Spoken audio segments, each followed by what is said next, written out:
It happened during what was supposed to be a peaceful Sunday dinner. Laughter, candles, family gathered around the table. Then came a sentence that burned through the air like fire. My son-in-law leaned back in his chair, smirked, and said, "You're useless around here."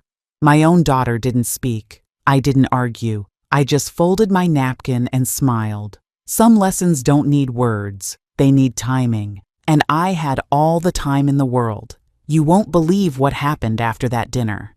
Well, I'm glad you're here. If you're watching this, please like the video, subscribe, tell me where you're watching from, and drop a heart if you liked the story. The insult came so suddenly that even the clinking of forks stopped. One moment, the table was full of chatter, and the next, his words cut through the room like glass. "You're useless around here."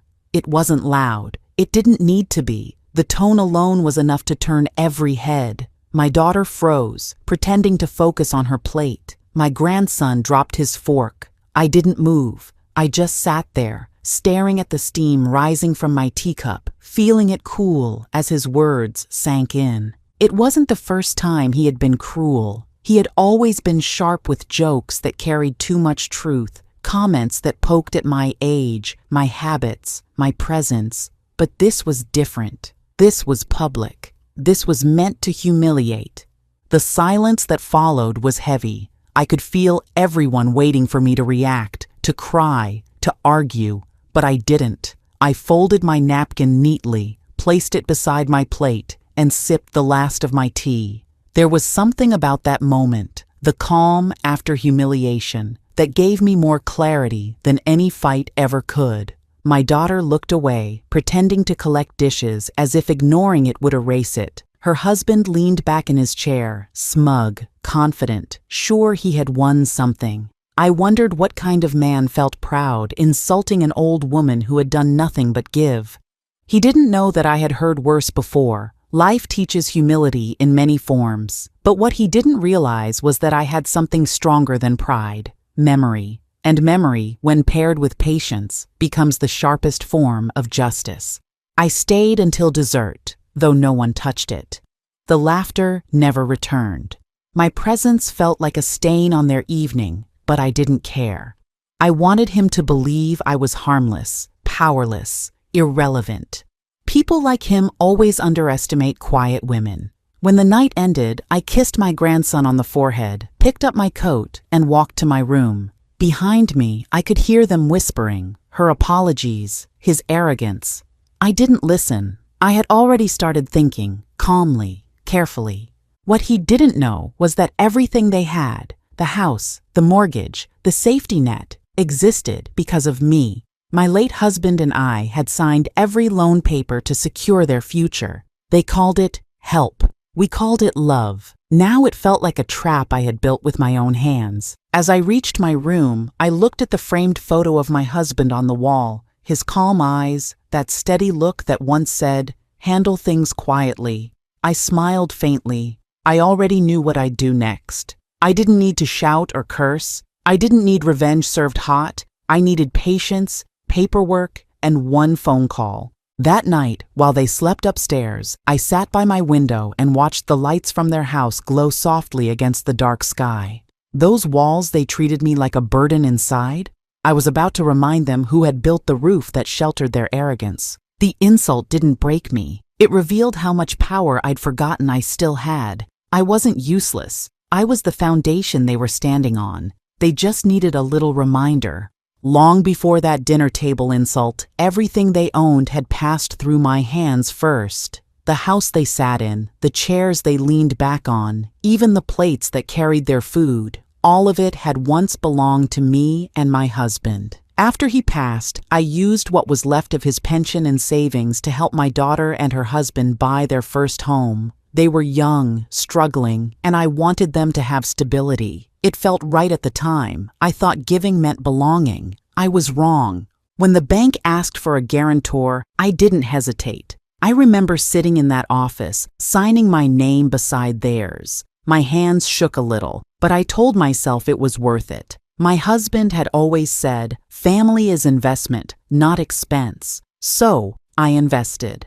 I paid the deposit, a large one. to make sure they wouldn't start with too much debt. I even helped furnish the house, quietly buying the curtains, the dining table, the very one where I would later be insulted. Every corner of that home held a piece of my effort, my patience, and my faith.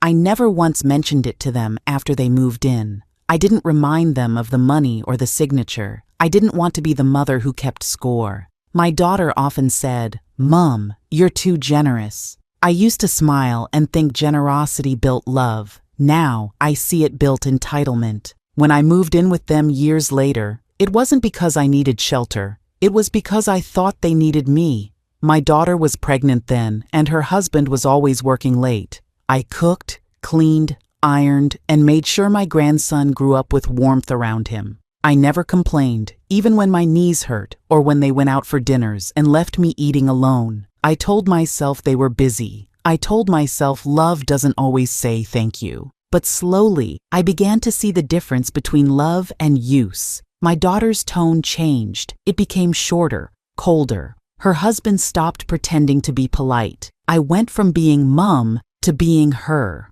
They spoke about me like I was background noise. I noticed how they always lowered their voices when discussing money. I wasn't supposed to hear, but I did. Words like loan, delay, payment due. Still, I stayed silent. I didn't want to interfere. Sometimes I caught my reflection in the window during dinner, an old woman sitting quietly, surrounded by the family she had built but no longer belonged to.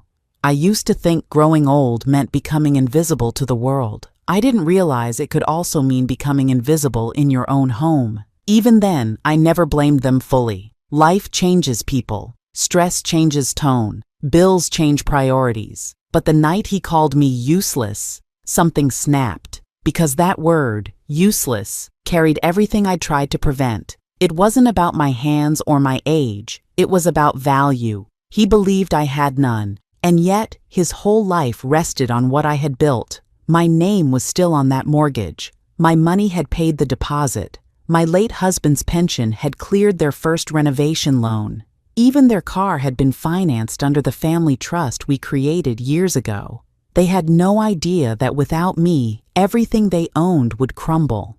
As I lay in bed that night, I thought about every sacrifice I had made, the jobs I worked while raising my daughter alone, the late nights counting coins at the kitchen table, the days I skipped medicine to make her school payments. I remembered every quiet decision that had led us here, to a house where the woman who built it was told she didn't matter. It's strange how betrayal doesn't always come loudly. Sometimes it hides behind polite smiles, casual dinners, and family photos.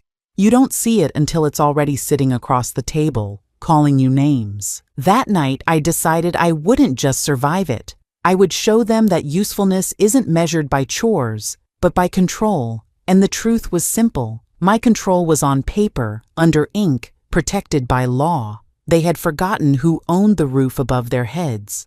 I was about to remind them. Living under the same roof with them had become a daily reminder that comfort could turn into control. The house was beautiful, polished floors, spotless rooms, expensive furniture, yet it felt cold. Every morning, I woke up to the sound of their rushed footsteps, their voices talking around me instead of to me. I cooked breakfast that no one ate, watered plants no one noticed, and folded laundry that somehow never belonged to me. My presence had become background noise, something tolerated but not appreciated. It wasn't always like that. In the beginning, when they first moved in, my daughter had insisted I stay with them. She said it would be easier for me, that I shouldn't live alone after losing her father. I believed her. I packed my things, thinking I'd found a way to keep the family together. For a while, it worked. She was affectionate, her husband polite. I'd sit with my grandson after school and feel a small piece of peace return. But slowly, that warmth started to fade. The shift came quietly, in small moments. The way they stopped waiting for me to sit before starting dinner. The way conversations ended when I entered the room. The way my opinions, once asked for, now seemed to irritate them. They never shouted. They didn't need to. Indifference hurts more when it comes from your own blood. I started spending more time in my room, where at least the silence belonged to me. That night at dinner, when he called me useless, it wasn't a surprise. It was a confirmation. Every small insult, every sigh, every ignored comment had been leading to that moment. My daughter sat there, eyes down, pretending not to hear.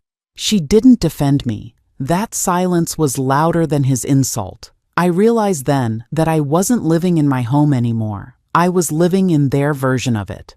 Later that night, as I cleaned the dishes no one thanked me for, I felt something heavy in my chest. Not sadness, not anger, but clarity. I thought about how many years I had spent proving my worth through service. How many nights I'd gone to bed exhausted but proud, thinking motherhood was about giving endlessly.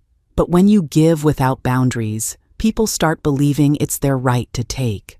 After dinner, I walked to my room and closed the door softly behind me. I looked around, the same 4 walls I had painted myself when they first moved in. There was a photo of my husband on the dresser, his faint smile frozen in time. I sat down and whispered, "I wish you'd been here tonight, because if he were, that man wouldn't have dared say what he did." Still, even as I thought of him, I could almost hear his voice reminding me, "We never beg for respect. We earn it once, and if someone forgets, we make them remember." I slept lightly that night, listening to the sound of their laughter in the living room. They must have thought I had already forgiven, that I would wake up the next morning and continue like always, cooking, cleaning, smiling. But they didn't realize that something inside me had already shifted. I wasn't angry anymore. I was done. I finally understood that my worth didn't live in that house. My worth was in the fact that the house existed because of me. Every brick, every loan, every signature, mine. They could try to erase my presence, but they couldn't erase the ink that still tied that property to my name. The house wasn't a home anymore, not to me. It had become a mirror, one that showed me how far kindness could be stretched before it broke. That humiliation wasn't just a wound, it was a wake-up call. It reminded me that the same hands that built a home could just as easily unbuild it, legally, quietly, and permanently. And as I lay in bed, staring at the ceiling, I realized something else. I didn't have to shout to be heard. I just had to sign in the right place. That night, as the house went quiet, I sat alone in my room. The air was heavy, not with sadness, but with truth. Their words still echoed in my mind, but beneath the sting, something steady began to rise. Awareness. They believed they owned the space around me. They forgot that the ground they stood on was held up by my name. I opened my drawer, the one they never bothered to touch. Inside was a folder, old and worn, labeled mortgage and loan papers. My husband's handwriting still marked the corners in his careful script. I hadn't opened it in years. As I spread the pages out on my bed, the past unfolded with them. Signatures, bank seals, legal stamps, reminders of every sacrifice we made to give them a future. And there it was, my name, printed clearly across the top of the mortgage agreement. Primary guarantor. My handwriting, firm and proud, signed beside the bank manager's. I ran my fingers over the ink, faded but still binding. It was more than a piece of paper. It was proof that while they called me useless, my name was the reason their roof hadn't collapsed. I looked closer and realized something else. Every notice, every letter from the bank, every mortgage statement had been copied to me automatically. They never read those envelopes. They never noticed my name listed under co-owner and guarantor. They assumed everything was theirs. I smiled faintly. People forget the things they never earned. I sat there for hours, reading each page slowly, carefully. Every clause was a reminder that the law remembered even when people didn't. Those papers were quiet, patient, and they had waited for this very moment. When you spend your life being kind, people start mistaking kindness for weakness. They think silence means surrender, but silence also gives you time to think, to plan, to remember where the real power lies. And that night, I remembered. I thought of my husband and how meticulous he had been with documents. He used to say, We may not have much, but we'll never be careless. That habit, his habit, had just given me a lifeline. Because the truth was simple. As the guarantor, I still held legal leverage. Without my consent, the loan could be reviewed, suspended, even restructured. And without the mortgage, they had nothing but walls without ownership.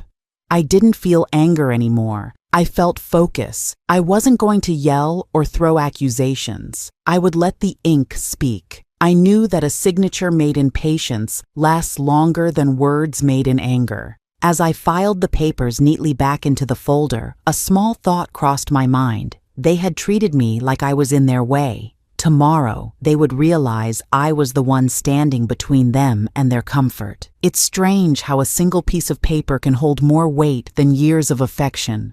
All those family dinners, holidays, gifts, they had forgotten every bit of it. But the law, written and sealed, hadn't forgotten a thing. I placed the folder on the table beside me and whispered to myself, "You can build a house with kindness, but you protect it with signatures." That night, I slept better than I had in months. The morning would come with clarity and consequence. I didn't need revenge in the dramatic sense. I just needed balance restored, respect written back into the story they'd tried to erase. And the papers, patiently waiting in that drawer, were ready to do what my voice no longer needed to.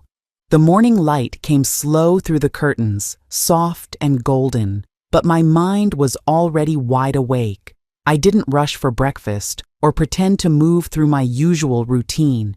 Instead, I made my tea, sat by the window, and looked out at the garden. Every petal, every leaf, every stone, all of it had been planted or paid for by my hands. They thought I had nothing left to give, but they were about to learn I still had something left to take back. The folder lay on the table, neat and ready. I poured a second cup of tea, habit, I suppose, though there was no one left to share it with. Then I reached for the phone. My fingers didn't tremble this time. I dialed a number I hadn't used in years. Mr. Gordon, the family's old mortgage advisor. He had handled our affairs since my husband's first loan. A man of numbers, not emotions. Exactly the kind of person I needed. When he answered, I spoke plainly. There was no need for drama. I explained that I wanted to review the mortgage agreement on the property at my daughter's address. He hesitated at first. Banks rarely expect calm voices before storms, but once I mentioned my name, his tone shifted. "Ah, yes, Mrs. Turner," he said. "Primary guarantor." Of course, those words alone were enough to make my chest feel lighter.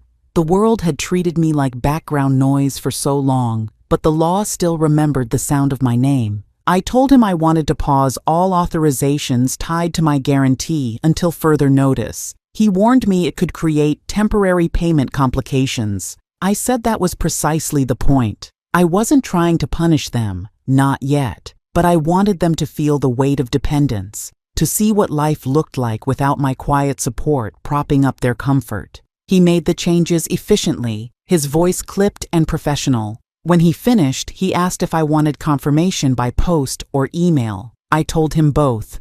I wanted physical proof, something I could touch, just like they had touched my dignity. After the call, I placed the receiver down gently and looked around the kitchen. Everything was still. The house seemed to exhale. It was as if the walls knew what I had done. There's a kind of satisfaction that doesn't come from shouting. It comes from knowing the right lever has been pulled.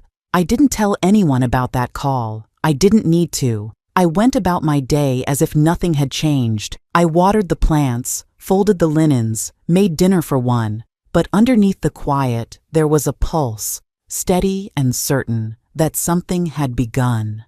I wasn't waiting for revenge. I was waiting for recognition. That night, I lay in bed and thought about the irony. He had called me useless, yet one phone call from me could tilt his whole world. That was the truth about power. It doesn't shout, it whispers through contracts and signatures. It sits hidden in drawers until someone foolish enough forces it awake. Before turning off the light, I took out my old journal and wrote only one sentence. Tomorrow, they will remember whose name built this house. It wasn't anger that drove me anymore. It was balance. For too long, they had enjoyed the fruits of my labor without ever seeing the roots. I didn't want to destroy them. I wanted them to understand. I wanted them to see that behind every comfortable life, there is someone who made quiet sacrifices, someone who still holds the key, even when everyone forgets. By the time I fell asleep, I wasn't just a mother anymore. I was a reminder. The kind that comes through official envelopes and frozen accounts. 3 days passed before the first ripple reached their doorstep. I didn't need to ask. I knew the timing of bureaucracy better than they did. The morning postman's knock always came at 9:30. From my kitchen window, I watched him slide 2 white envelopes through their letterbox. Thick, official, unmistakable. I didn't smile. I simply sipped my tea and waited for the inevitable confusion to begin. By noon, I heard the shouting. His voice carried through the open window, sharp, angry, uncertain. They thought it was a clerical error, a misunderstanding. After all, how could the payments on their precious home be under review? How could the guarantor suddenly be withdrawing authorization? I imagined the look on his face, that blend of arrogance and panic only men like him wear when they realize the world doesn't revolve around them. By evening, my phone rang. I let it ring twice before picking up. His tone was controlled at first, that same hollow politeness that masks fear. He said the bank had contacted them about issues with the mortgage and asked if I knew anything. I simply said, "I'm sure they'll explain everything." Then I wished him a good night and hung up. For the first time in years, I felt the calm that comes from choosing silence over defense. The next morning, a second letter arrived. This one marked, "Immediate response required." They rushed to the bank, still thinking they could fix it with charm or confusion. But charm doesn't work when numbers stop adding up. The bank wanted a meeting, not with them, with all parties involved. That meant me. And that was when he started to realize he wasn't in control anymore. My daughter came to my room later that day, eyes anxious. She said it must be some kind of mistake. I could see the worry behind her voice, the way her hands fidgeted. I didn't answer directly. I told her to make sure her husband brought every document to the meeting. She nodded, still thinking her mother was too soft to start a storm. That evening, I took the folder from my table and reviewed everything again. The ink, the signatures, the power they had forgotten. I wasn't looking for revenge. I was making sure justice had a clean paper trail. There's something deeply satisfying about watching people who once dismissed you begin to realize you're not invisible. You're the thread holding their safety together. And when that thread loosens, everything unravels. Over the next few days, the tension in the house grew thick. They whispered more, laughed less. Meals became silent, stiff affairs. The man who once mocked me avoided eye contact. My daughter pretended to be busy whenever I entered the room. The air was different, thinner, tighter, full of unspoken questions. One evening, I found a crumpled notice in the bin. It was from the bank. Notice of temporary suspension, pending guarantor confirmation. I smoothed it out, read it quietly, and placed it in my drawer. They hadn't even bothered to hide it properly. They were scared, but pride stopped them from asking the right questions.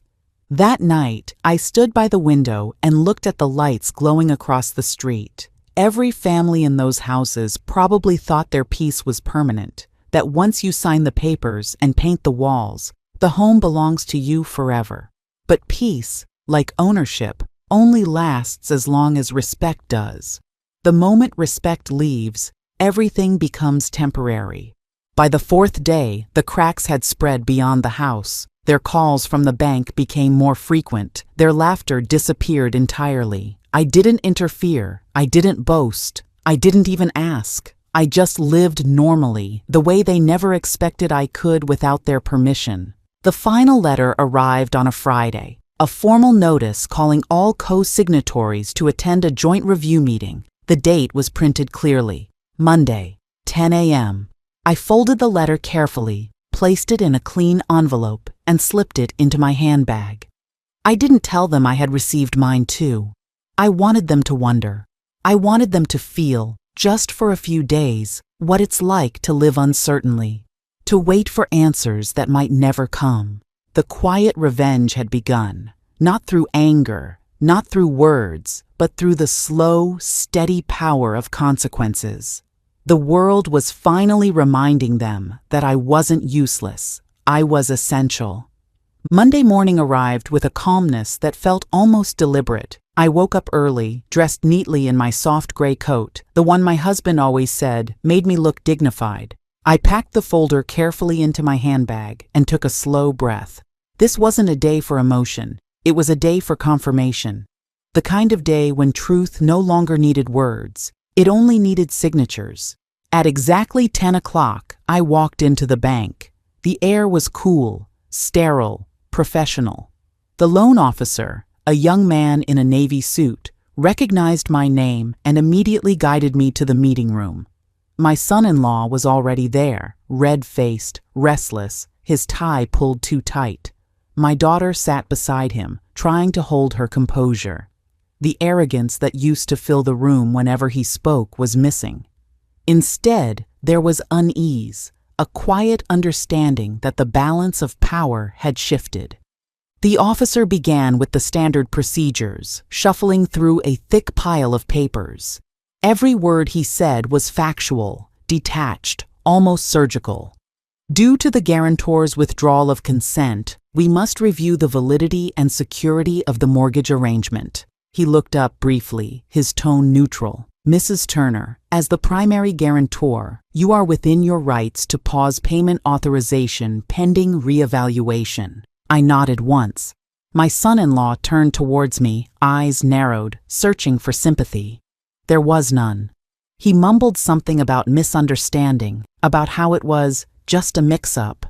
The officer ignored him. Papers were passed across the table for my signature. Confirmation that I wished to remove my participation from the active guarantee until further notice. My pen didn't hesitate. The scratching of ink on paper was louder than any argument we'd ever had.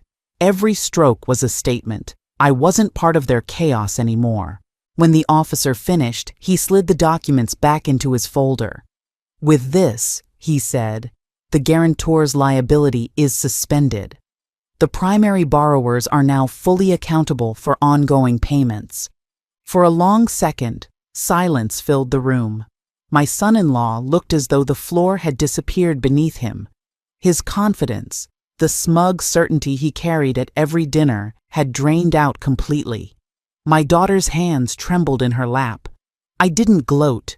I didn't even smile. I just looked at the young officer and thanked him for his time. That's when the reality sank in for him. Without my backing, the bank had no obligation to accommodate late payments, refinances, or leniency. Everything he had built, or pretended to build, depended on my signature, and now that signature had walked out of his world. He tried to speak, voice low and pleading, but I stood up slowly, gathering my papers. "Is there anything else required from me today?" I asked the officer. He shook his head. "No, Mrs. Turner. You fulfilled all formalities." I thanked him again and walked toward the door. Behind me, I heard the chair scrape, the sound of him trying to regain control. But the control was gone. He had mocked me at dinner, forgotten I was the foundation beneath their comfort. Now he finally understood that I didn't need to raise my voice to change his life. I only needed to withdraw it. As I stepped outside, the sunlight hit my face, warm and steady. I stood there for a moment, breathing it in. For the first time in months, I felt weightless, not because I'd won anything, but because I had taken back what was mine, my dignity. I walked home slowly, passing by the park where my husband used to sit and feed the pigeons. I stopped there for a moment, closed my eyes, and imagined telling him what had happened. He would have smiled, not out of spite, but out of pride. Because he always believed that quiet strength outlasts noise. By the time I reached home, I could already imagine the conversation unfolding between them. Panic, blame, maybe even guilt. But that wasn't my concern anymore. I had done what needed to be done. Respect, once lost, doesn't return through arguments. it returns through consequences. That night, as I placed the folder back into my drawer, I felt peace settle in like a familiar guest. They could call me anything they wanted now, useless, old, stubborn, but they would never again call me powerless. The meeting was over, but the aftershocks were only beginning.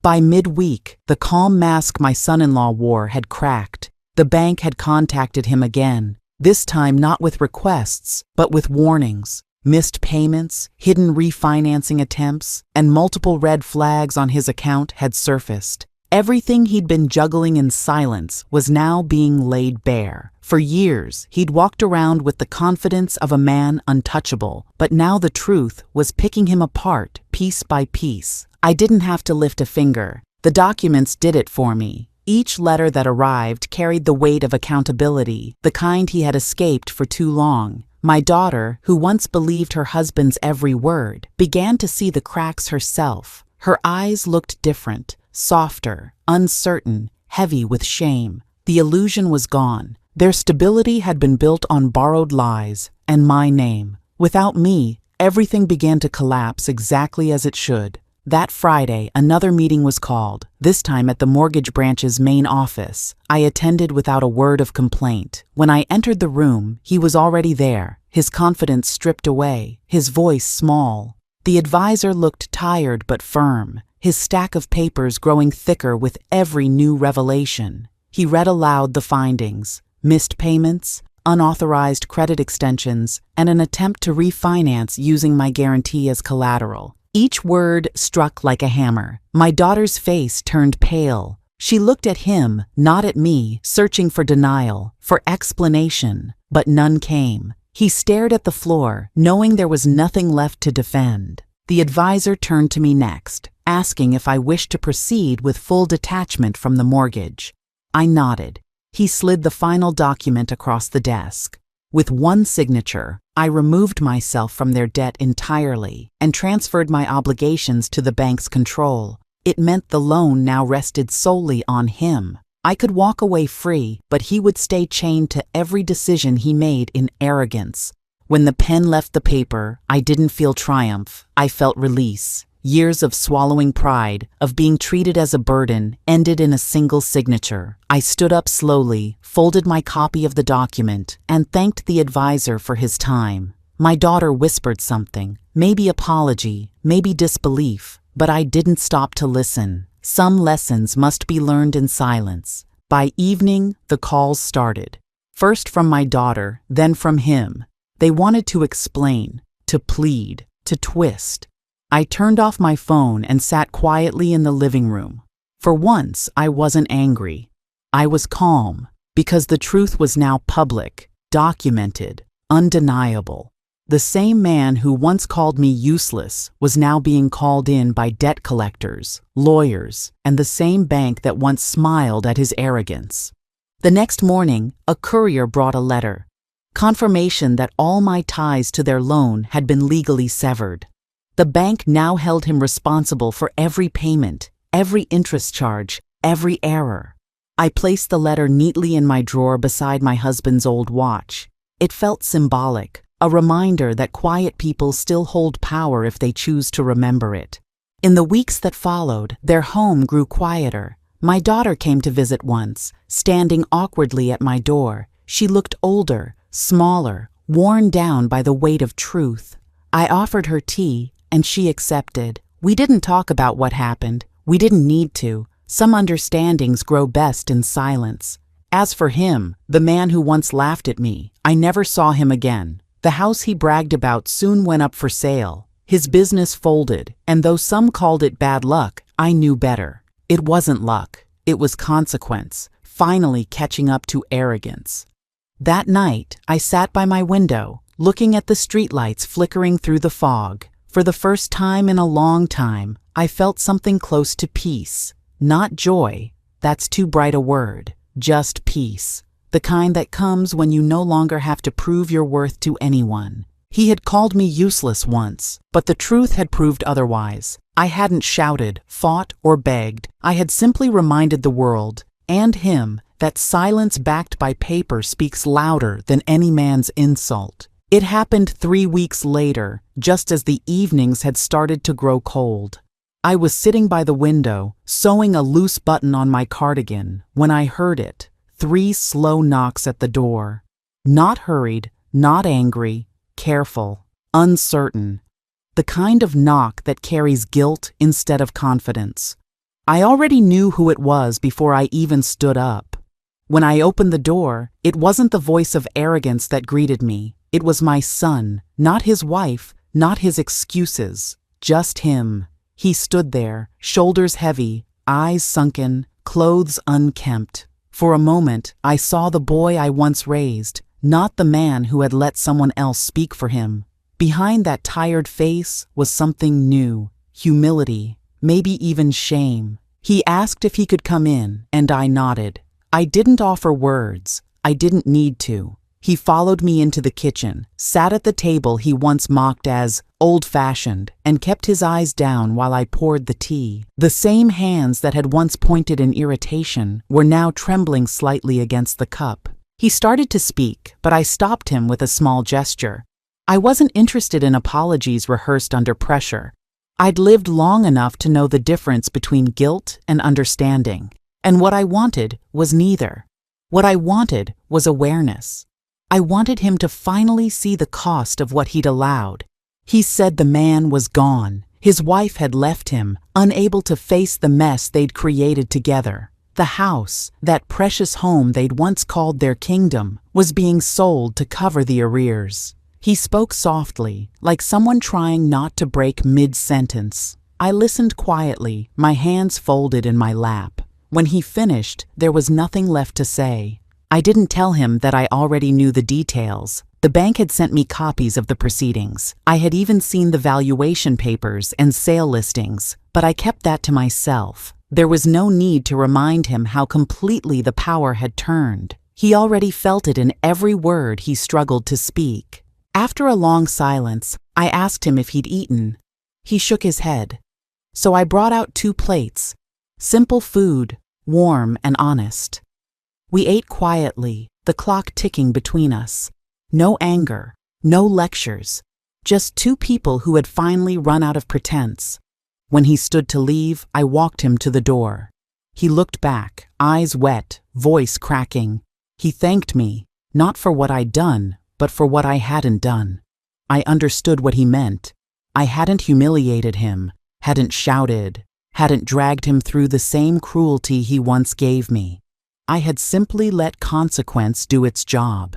When the door closed behind him, I stood still for a while, listening to the silence he left behind. It wasn't empty, it was peaceful, the kind of silence that means something has ended properly. I thought of my husband again, of his old saying, "A man who disrespects his mother is just renting his dignity. It always comes due." He was right.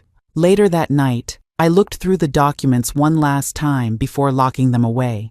The mortgage was closed, my name cleared, and my dignity restored. What they had called useless had turned out to be the very thing holding their lives together. I didn't smile, but my heart was steady. That was enough. In the days that followed, I went back to my routine, tending my plants, visiting neighbors, baking for the church bazaar. Life continued, softer and simpler. Sometimes my daughter called, her voice gentler now. She said he was finding work again, trying to rebuild. I wished him well, truly. I had no interest in revenge anymore, only in peace that didn't need explanation. I often think about that night when he called me useless, the way the word had stung then. It doesn't hurt now. It feels almost ironic, because the same woman he called worthless was the only one who could pull the rug out from under his arrogance. And she did it without a raised voice, just a quiet decision made at the right time. Now, every time I hear a knock at the door, I pause for a moment, not in fear, but in remembrance. Some knocks bring pain, others bring understanding. That one brought closure. Now, when I look back, I don't see revenge, I see correction. Life has a quiet way of setting things right when pride runs too far ahead. That night, when he called me useless, he thought my silence meant defeat. But silence, in the hands of someone who has lived long enough, is a weapon sharper than anger. I didn't raise my voice. I raised my value. There's a strange peace that comes with taking back your dignity through calm action. I didn't destroy his life. I just stopped protecting it. Every signature, every document, every phone call, they weren't acts of hatred. They were lessons written in ink, reminders that the hands which once built a home can also decide when it stops being a shelter for disrespect. Sometimes I wonder what my husband would have said if he had been there that night. He was a man of fairness, not cruelty. He would have told me, "You did right, love." The world needs consequences to remember kindness, and I know he'd be proud, not because I won something, but because I didn't lose myself trying to win. The world often thinks older women like me are soft, too gentle to fight back, too tired to stand up. But they forget that time doesn't weaken us, it sharpens us. When you've survived loss, loneliness, and the long silence of widowhood, you learn that pain can become precision. You stop needing to explain yourself to those who stopped listening. You start using your peace as your answer. I walk through my days lighter now. The plants by my window bloom again. The same house that once held my humiliation now holds my independence. My hands no longer tremble when I pour my tea. And when I see my reflection in the mirror, I don't see a victim. I see a woman who remembered her worth just in time. My son visits sometimes. He stays quiet, respectful. We talk about simple things, the weather, the garden, old recipes. Not once has he said the word useless again. He doesn't have to. The silence between us says everything. I know he regrets it, and I've forgiven him. But forgiveness doesn't mean forgetting. It means I've chosen to live forward, not backward. I've met other women since, friends from the church, neighbors from down the road. And when I hear their stories, I see the same pattern. Years of giving, years of being taken for granted until something breaks. And I always tell them the same thing. Don't shout, don't beg, don't cry to be seen. Find the papers, find your proof. Use the system they think you're too old to understand. That's how you teach them. Sometimes people mistake calmness for weakness, but calmness is just control, and control is power. My son-in-law learned that too late. He thought my silence at dinner meant defeat. What it really meant was planning. Now, when I pass the bank on my morning walks, I smile faintly. The same building where I signed away my liability is where I signed back my pride. Every glass window reflects the face of a woman they underestimated. And I like that. Let them think we're old, slow, fragile. They'll never see us coming. I've learned one more thing. Respect cannot be demanded, only earned. And when people forget to earn it, you remind them not through shouting, but through absence. You take your presence, your support, your name, and you let them feel what life is without it. That's justice. Quiet, exact, and unforgettable. So if you're watching this, remember, when they call you useless, don't argue. Smile, walk away, and find your leverage. Because every woman who's been ignored, belittled, or dismissed has more power than she realizes. She just needs to stop wasting it on trying to be understood. He said I was useless. The world said I was finished, but the law said otherwise. And I proved that sometimes the strongest voice in a family isn't the loudest. It's the one that knows when to sign. Tell me, if someone at your table called you worthless, would you fight them with noise or with silence that rewrites the story forever?